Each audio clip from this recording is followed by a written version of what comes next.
hopefully it's a sign of good things to come. What's your prediction, Tom? I think it's going to be perfect. It's absolutely stunning. It was awesome, amazing. And then it's absolutely stunning, absolutely glorious.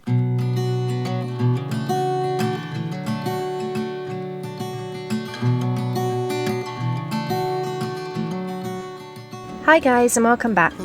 With our dinghy woes behind us, we were up with first light and making our way east. If you've just joined us, then a huge welcome. Check out our adventures from the beginning and make sure you say hi. Who am I to say there's nothing left? Who am I to look down?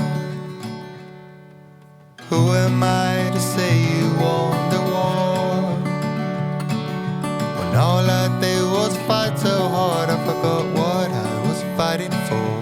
Who am I to save us breaking down?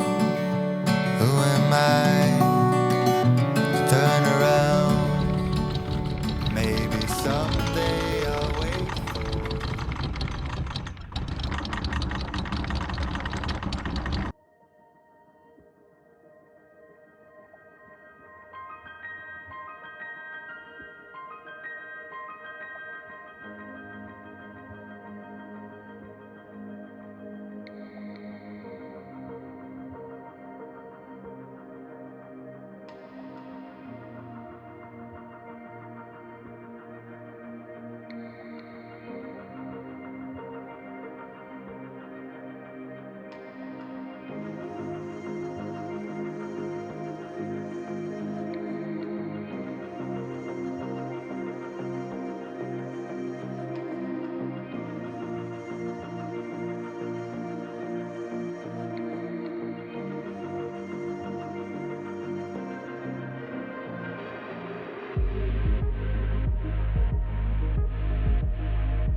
Are motoring, but it does seem to be quite a breeze, so I think we're heading straight into wind just for this little bit up through the passage between the islands, and then I think we might be able to get the sails out. It depends. It does look like the gusts might die down a bit out there, but hopefully it's a sign of good things to come. The wind's meant to pick up throughout the day, so we might get a bit of a sail. It's going to be very calm though, but we just need to make some headway before these next winds kick in. So we're taking the weather window that we can, and then we'll just have to wait and see. We're due to get 40 knots of Meltemi, but I found a anchorage with really good reviews, but meant to be really safe. Someone said a local fisherman recommended it for a Meltemi bolt hole, so we are going to head over there, suss it out, and then we've still got time to move in the morning if it's not okay. But saying that, like, I have a lot more trust in our anchoring setup now. We've got this massive anchor. It just digs in so well, and it's so much heavier and bigger, and just, yeah, all the good stuff. So hopefully we will be okay no matter what. We just might have a bit of a bumpy ride for a few days. But yeah, I reckon we can take it on now. We're feeling a bit more confident this season, and it's a nice feeling. Like, not overconfident, still being cautious,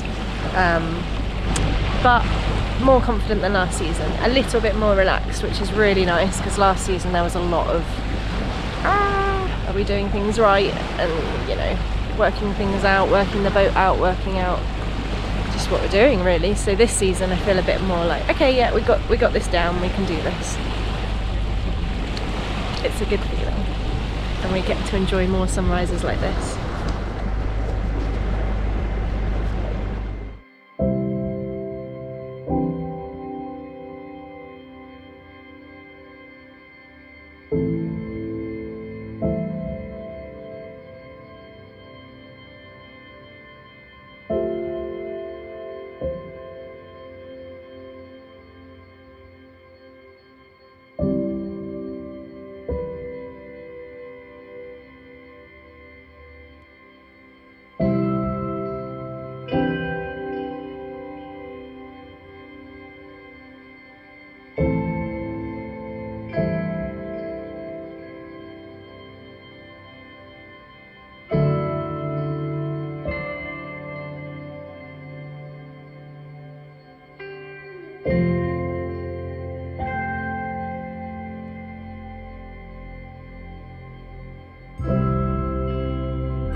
How's it going?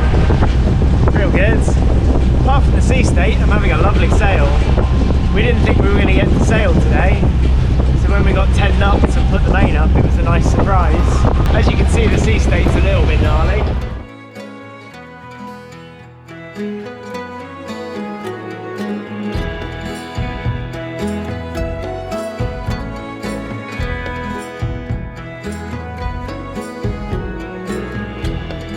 Just like fire, no denying. I know we won't be late. Sky may be gray, there might be rain. I have to say, I know I do lean on faith. Darling, you know, wait for me and I'll come home. With more wind than predicted, we made good time and stopped off on the island of Iraklia, where we'd heard there was a WW2 plane wreck in just a few metres of water.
The holding here was terrible, so we sailed just a few hours around the corner to the island of Skanusa to wait out the oncoming Meltemi wind. It gave amazing shelter and great holding, and we had a nice chat with a local who told us all about what to expect when it arrived and reassured us that we were in a great spot. Cheers. Good elf. So we are now on something Greek island. Does it say on here? Isn't it Skanusa? Yeah, Skanusa. Skanusa. It's absolutely stunning. It's like an island paradise. Apparently it's a bit like a Santorini or Mykonos Before they got discovered. So it's like really cute little beach bars and stuff. It's absolutely stunning. So we had what did we do yesterday? A 10-hour passage over from Milos. We were predicted to have absolutely no wind. Like literally zero. Zero, motoring all the way, glassy seas. And about, an hour in, the wind picked up and we had a lovely sail in 10 knots. on a beam reach, more or less, wasn't it, at that point? Like close reach, maybe. So we put the main up, we were motor sailing with like 10 knots, making 6.5 knots. Absolutely glorious sailing. And then it started to build and build. At this point, we got the staysail out, didn't we? So we were on our like self-tacking rig. So to keep the weather helm down, we got the staysail out and heavily reefed the main. So we're sailing on just like 2 t-shirts, self-tacking. And it just built and built, didn't it? Up to about 20, 25 knots. So at that point, the seas started getting quite big, very confused. We were sailing between an archipelago, so you had reflecting seas coming back up. And for every 9 or 10 waves, it was lovely. And then the 9th or 10th, it was a big, like lurching, sudden drop, and it would come crashing over the boat. And it got quite punchy, didn't it? Also had some awesome times because we saw 2 manta rays jumping. Saw something massive jump, which we thought was a manta ray. I think it's a manta ray. We looked it up, and we didn't even realise they had manta rays in the net. Had no idea. It was massive, like with a white tummy. Yeah. And it was like a square. And it just popped up and hung in the air as like a big, almost like a flag at the apex, and then dropped back down. Emily spotted it and was able to point it out. And then amazing. And then we saw dolphins as well. Oh, we saw dolphins and some flying fish. So and then we stopped off at a plane wreck. We made such good time. We had a little stop in the afternoon at a place where there's this World War II. It was a scouting plane, wasn't it? So it was came off an aircraft carrier, a little scouting plane, and was shot down by the British. It was a German plane. It was shot down in the sea. They rescued the crew. They rescued the crew. Pilots or whatever now. And then many years later, it got caught in a fisherman's net. So he dragged it into this little bay where we saw it. So cool. It was awesome. It was down at about 7 meters, so the guys were diving on it. So that's pretty impressive. 7 meters really free dive. Only when you can dive 20 meters though, you're considered an amateur free diver. So, but yeah, it was awesome. We had a little stop there, just like chucked the hook down, went for a little swim. Came into here, onto this really protective bay. Coming up to sunset, we anchored here. Glassy calm, beautiful bay, perfect holding. Lovely sunset. So beautiful. Trees all around the bay, gorgeous sunset. So we went for a little beer and a snack on the beach, which was absolutely stunning. Like tree lines. Nice Greek guy. Lovely Greek guy came over and was like, "Welcome to my island," and was like telling us all the local knowledge. Now we've hiked up the hill to this beautiful village where we're having beer and snacks. Yeah, it is. I feel very happy with life right now. Over the next few days, so we're just sheltering from them in this bay, which apparently is really, really well protected. The guy said the wind's always worse between 12 and 2 at night. Oh wow! Okay, stop on it. Just got to paddle really hard to counteract the wind. We are making headway very slowly. So why didn't we bring the outboard? Because I needed some exercise. Right. Okay. What do you think about this, Emily? Pretty scary. So we are just paddling out to sea. Yeah. It's fine. So this is where we're aiming. That's what we're good for. This is where we need to go.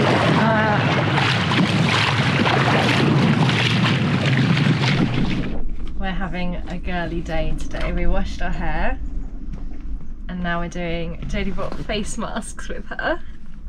So we're going to do face masks, eat chocolate cookies and watch Netflix while the wind howls outside. The boys are like well into the boat jobs now. I don't know what's going on out there. So I did ask if they needed any help and I don't think they even answered. So we're just going to sneak away and do this. We did a very luxury treatment on our hair. We used more than half a bottle between us of fresh water, so that was very luxurious. And we're gonna refuel our bodies with really nutritious, healthy food. Just how we do things on Hot Chocolate.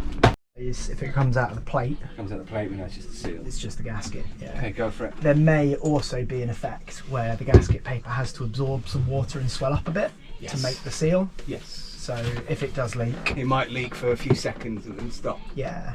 So I think whatever, I'll open it and come and look as well, and then after like 5 minutes, if it doesn't stop, I'll close it again. So the boys have been working all day on trying to fix a leak in the engine. I think it was a seal that had gone in the saltwater pump, so the little telltale thick holes to show us that the seal had gone were starting to leak quite badly. I say badly, not really badly, but just enough that we wanted to try and fix it. So these guys brought out the engine parts that we needed when they came out, and It's been Operation Engine Fixing today, and now is the truth. What's your prediction, Tom? I think it's going to be perfect. Adam thinks it's definitely going to leak, and usually he's really optimistic, so I feel like probably what's going to happen is it's going to explode off or something like that. It's going to blow off. It's going to take my face off, and then you'll get sued. Adam, give us a shout and let us know when you're turning it on, yeah? It's going on now. Okay.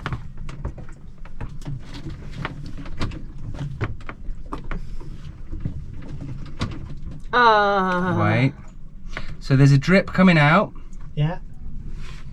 Of where? The gasket paper. Yeah, so between the plates. What about the telltales? So Leave it running and I'll let you know. I suspect you're probably right in that paper probably needs to absorb water to make a proper seal. So what I'll do is I will keep drying it and see if it still keeps running, because I think it's already stopped.